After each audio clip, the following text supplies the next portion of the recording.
में अफरा तफरी जारी है। जब से दिल्ली में नए मुख्यमंत्री आए हैं, वो अपनी कारगुजारी दिखाना चाह रहे हैं और दिखा रहे हैं। और दिल्ली की जनता जो है, उनके साथ जो उनकी रफ्तार है, शायद उसके बराबर वो अपनी रफ्तार नहीं रख पा रही है।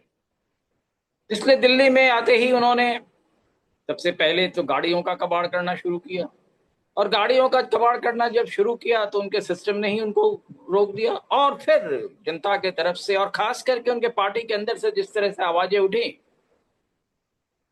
उसको उन्होंने कहा फिलहाल रोक देते हैं। फिर इन्होंने ये नहीं कहा, और केंद्र सरकार को जो कहना चाहिए था उन्होंने भी नहीं कहा, कि गाड़ियां जो है या किसी की जिंदगी की क्या जो है, कितनी जिंदगी होगी कोई नहीं तय कर सकता। जमराज भी तय कर चुके होते होंगे, पर वो बताते नहीं है। तो इसलिए गाड़ियों की अफरा तफरी तो अभी खत्म नहीं हुई। दिल्ली में उससे पहले भी शुरू हो चुकी थी और अब और ज्यादा तेज हो रही है। बस्ती के बस्ती उजाड़े जा रहे हैं, बुलडोजर जा रहे हैं, जेसीबी जा रहे हैं, घरों को उजाड़ रहे हैं। बड़ी मुश्किल से लोग घर बनाते हैं, बड़ी मुश्किल से। अगर घर तोड़ना ही था तो उनको पहले बताना चाहिए था, घर मत बनाओ। अरे अगर उन्होंने घर बनाया है, पैसे लगाए हैं, दिल्ली में एक छत तो चाहिए ही। कहाँ चाहिए? जहां जगह होगी वहीं चाहिए। कोई मुफ्त में तो उनको देता नहीं, उसके लिए भी पैसे लेते हैं। और वो पैसे भी अलग अलग पार्टियों के जेब में भी जाते हैं। ऐसा नहीं है कि वो पैसे सिर्फ, ये कहा जाता है कि कुछ दलाल होते हैं वही ले जाते हैं। नहीं नहीं नहीं, पैसे कहां से कहां तक जाते हैं दिल्ली वालों को ये मालूम है। और अचानक ऐसी कौन सी आफत आ गई? कुछ लोग कह रहे हैं कि इसमें भी धर्म हावी है। हो सकता है धर्म हावी हो, पर धर्म के ऊपर तो एक मानवता है। जो भी है उसमें जान है, उनका परिवार है, उनका घर है, उनका सामान है।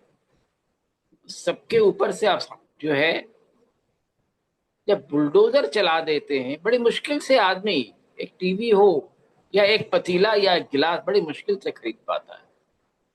तोड़ने में किसी को वक्त नहीं लगता है, और सरकार को तो बिल्कुल ही नहीं। और वो सरकार जो जनता के, उन्हीं जनता के वोट से जीत कर आई है, आज अगर उसी जनता वोटर जो है उनके हैं, उसी के पीछे पड़ी हुई है। ये बहुत अफसोसजनक है। ये बहुत सोचने की बात है। और ये भी सोचने की बात है कि सामान्य रूप से जो राजनीतिक दल होते हैं, उनको तो कहा जाता है वो जनदर्दी हैं। जनता के दर्द को समझ के जनता के लिए काम करते हैं। पर वोट लेकर फिर ही किसके लिए काम कर रहे हैं? अगर कार वाले के लिए काम कर रहे थे, नहीं, कार बनाने वाले के लिए अगर कार का सीज किया जा रहा है, तो घर जो है किसके लिए तोड़े जा रहे हैं? कौन उसका बेनिफिशियरी है? ये एक बहुत बड़ा प्रश्न है। और दिल्ली की जनता ये कर रही है। दिल्ली की जनता के लिए सिर्फ यही घर एक चीज ही नहीं है। बच्चों के लिए वो घर छत है जहां वो पढ़ाई लिखाई करके आगे बढ़ सकते हैं। वो घर उनको रोजी रोटी देती है।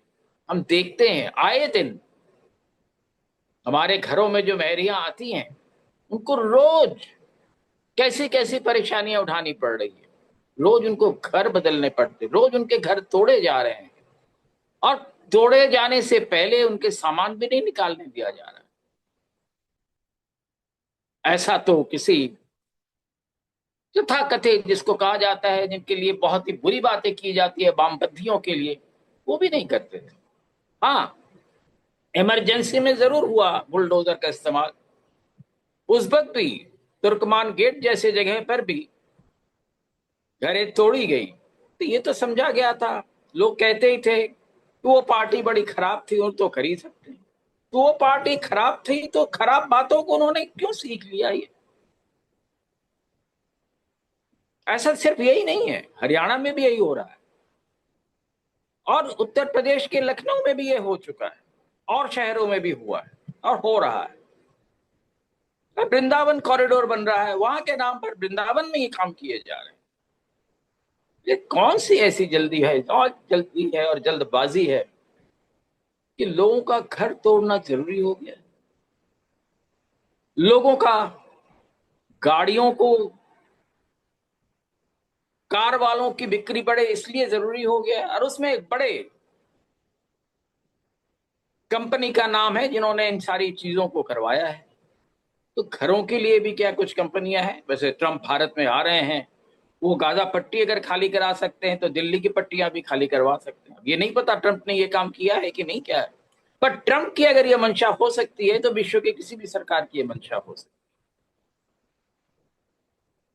है। भारत में बड़ी मुश्किल से घर बनते, प्रधानमंत्री सबके लिए घर बना रहे हैं, अलग अलग जगह अलग अलग तरीके से बना रहे हैं, हर एक को एक घर दे रहे हैं, छत दे रहे हैं, गैस दे रहे हैं।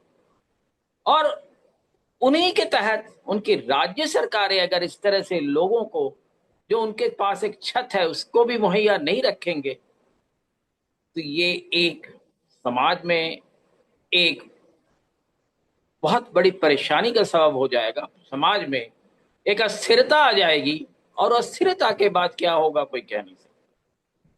आज पानी नहीं मिल रहा दिल्ली, पहले पानी मिलता था। दिल्ली के लोगों का कहना है बिजली मिलना बंद हो गया है। तो कैसी सरकारें चुनते हैं या क्यों ही चुनते हैं, ये भी सवाल है।